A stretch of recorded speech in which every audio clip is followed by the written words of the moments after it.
तर नमस्कार मित्रांनो, पुन्हा एकदा तुमचं स्वागत आहे M1 ट्रेडिंग स्पेसमध्ये. तर बघून घेऊयात की आपल्या सेटअप अकॉर्डिंग आज कुठे ट्रेड एक्झिक्यूट झालेला आहे. आज आपण एकच ट्रेड एक्झिक्यूट केलेला आहे, जो की निफ्टीमध्ये आहे. तर एक्झॅक्टली निफ्टीमध्ये आपण तो ट्रेड कुठे एक्झिक्यूट केलेला आहे ते बघून घेऊन निफ्टीमध्ये. निफ्टीची ओपनिंग स्लाइटली गॅप डाऊन होती. हा जो झोन होता ह्याच्यामध्ये आणि ओपनिंग दिली होती. फर्स्ट कॅन्डल बेरिश होती. सेंटिमेंट जे होते कालचे ते हा कंटिन्यू करताना दिसत होता, बट इथे फॉलो थ्रू नाही आला. नेक्स्ट कॅन्डलमध्ये त्यांनी डायरेक्टली हा जो हाय होता हा ब्रेक केला आणि जी क्लोजिंग होती ती स्ट्रॉंग अपसाईडने दिली. तर इथे तरी सेंटिमेंट नव्हतं, कारण की हडल जे होते ते खूप जवळ होते. या कॅन्डलनी कन्फर्म केलेलं होतं की हा वर जाऊ शकतो, बट मी लाईव्ह स्ट्रीममध्ये तुम्हाला सांगितलं होतं की ह्याच्या वर जेव्हापर्यंत निघणार नाही तोपर्यंत आपल्याला एंट्री करायची नाही आहे. एक्झॅक्टली इथनं यानं रिट्रेसमेंट घेतलं, पुन्हा वर गेला, ही लेवल काढली नाही, पुन्हा खाली आला. जेव्हा ही कॅन्डल डॉमिनेट क्रिएट झाली आणि या रेंजच्या वर क्लोजिंग दिली, तर ही जी कॅन्डल होती हे डिसाइडिंग होती. ह्यानंतर मार्केट कंटिन्यू अपसाईडला निघालेलं आहे. तर इथे कन्फर्म झालेलं होतं की हा डायरेक्टली आता वर जाऊ शकतो. तर आपली जी एंट्री आहे एक्झॅक्टली या कॅन्डल क्लोजिंगवर आपण एंट्री घेतलेली आहे. सेम कॅन्डलचा लो आपण एसएल लावलेला. आपलं जे टार्गेट होतं, हा जो स्पेस होता या लेवलसाठी आपण प्ले केलेलं होतं. एक्झॅक्टली इथे आपण एंट्री घेतली. त्यानंतर निफ्टीने चांगली मोमेंटम केली. इथे 50% जे टार्गेट होतं ते डन केलं. थोडंसं खाली आलं, पुन्हा एक रिट्रेसमेंट दाखवलं, पुन्हा खाली आलं. इथे आपल्याला एक फ्रॅक्टल पण आलेला होता. इथे ट्रेलिंगचा चान्स मिळाला. जो एसएल इथे होता तो डायरेक्टली उचलून आपण ह्याच्या खाली लावला. जेव्हा एक मोठी कॅन्डल क्रिएट झाली, तर अजून जे आपलं टार्गेट आहे ते ऑलरेडी डन झालेलं होतं. आणि ह्या कॅन्डलनंतर तर क्लिअर झालेलं होतं की हा अजून पण ऑफसाईडचे जे टार्गेट आहे ते दाखवू शकतो. एक्झॅक्टली ते टार्गेट याने दाखवले पण आहे. ऑलरेडी जे आपलं टार्गेट आहे ते या कॅन्डलमध्येच झालेलं होतं. इथनं हे जी मोमेंटम होती हे बोनस होती. तर ज्या प्रकारे मी सांगितलं, या फ्रॅक्टलवर मी एक ट्रेलिंग करून ठेवलेला होता. जेव्हा हा फ्रॅक्टल आला तर मी अजून ट्रेल केला आणि ही डॉमिनेट कॅन्डल आली तेव्हा जो फायनल ट्रेलिंग होता तो ह्याच्या खाली होता. कारण की जर याला वर जायचं असतं तर 50% रिट्रेसमेंट दिलं असतं, कंटिन्यू केलं असतं आणि अपसाईडचे टार्गेट दाखवले असते. बट याच्या खाली जर आला असता तर मग डायरेक्टली या लेवलपर्यंत आला असता. मी लास्ट टाइममध्ये तुम्हाला क्लिअरली सांगितलेलं आहे. तर त्या अकॉर्डिंग मी जो ट्रेलिंग आहे तो याच्या खाली लावून ठेवलेला होता. ट्रेलिंग लावला, 2 कॅन्डल होल्ड केलं आणि जेव्हा इथे स्पाइक लागला तर या कॅन्डलमध्ये आपला जो ट्रेलिंग आहे तो बुक झाला. त्यानंतर पुन्हा थोडीशी व्हॉलिटिलिटी आलेली आहे. जे मी टार्गेट सांगितलेलं होतं या लेवलपर्यंत येऊ शकतो, एक्झॅक्टली त्या लेवलवर आला, रिस्पेक्ट केलं, थोडा वेळ थांबला, जी क्लोजिंग दिलेली आहे ऑलमोस्ट ही जी रेंज क्रिएट केलेली होती ह्याच्यामध्ये आणि क्लोजिंग दिलेली आहे. तर आजचा इझी सेटअप होता. फक्त होल्ड करून प्रॉपरली माइंडसेटने एक्झिक्यूट करायचा होता, जे की आपण प्रॉपरली केलेलं आहे. एक्झॅक्टली आपण इथे एक्झिक्यूट केला.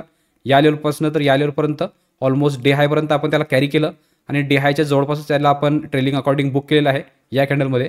तर इथे तुम्हाला क्लिअर झालेलं असेल की एक्झॅक्टली निफ्टीमध्ये आपण कशा सेंटिमेंटने ट्रेड घेतला, एक्झॅक्टली कोणत्या लेवलला आपण त्याला एक्झिक्यूट केलेलं आहे. प्रॉपरली रूल अकॉर्डिंग होता, सेटअप अकॉर्डिंग होता. तर मॅनेज करायला पण थोडा इझी होता आणि त्या अकॉर्डिंगच त्याने मोमेंटम पण दाखवलेलं आहे. तर हे होतं निफ्टीचं. याचबरोबर बघून घेऊ की बँक निफ्टीमध्ये आपण ट्रेड का बरं एक्झिक्यूट केलेलं नाही आहे ते. बँक निफ्टीची ओपनिंग स्लाइडली गॅप डाऊन होती. या झोनच्या खाली यांनी ओपनिंग दिलेली होती.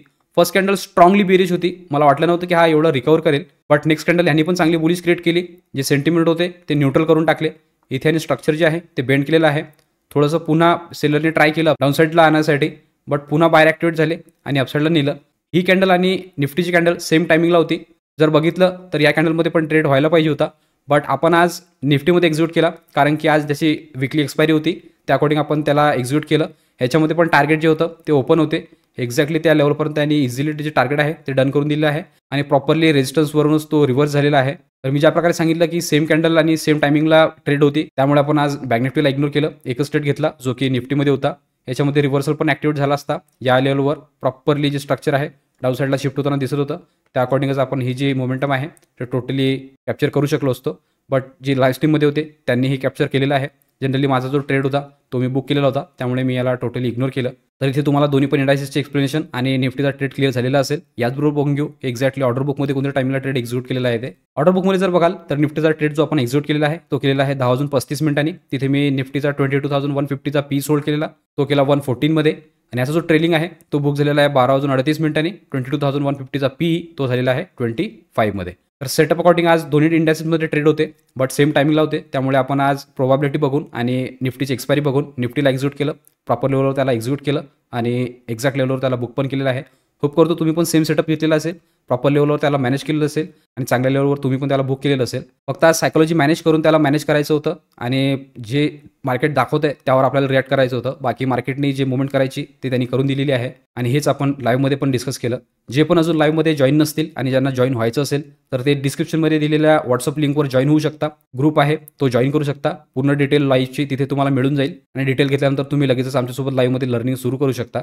त्याचबरोबर रोज मी जे एक्झिक्युशन व्हिडिओ अपलोड करतो यामध्ये पण तुम्हाला काही पार्ट व्हॅल्युबल वाटत असेल किंवा काही लर्निंग मिळत असेल तर तुम्ही चॅनलला सबस्क्राईब करू शकता आणि व्हिडिओला लाईक करू शकता, जेणेकरून येणारे सगळे अपडेट तुम्हाला कंटिन्यू येत राहतील. तर आता इथे आजच्या टेटचं पण अपडेट तुम्हाला क्लिअर झालेलं असेल. तर आजच्या अपडेट व्हिडिओपुरतं एवढंच ठेवू. भेटूया उद्याच्या व्हिडिओमध्ये. तोपर्यंत शिकत राहा, इम्प्लिमेंट करत राहा.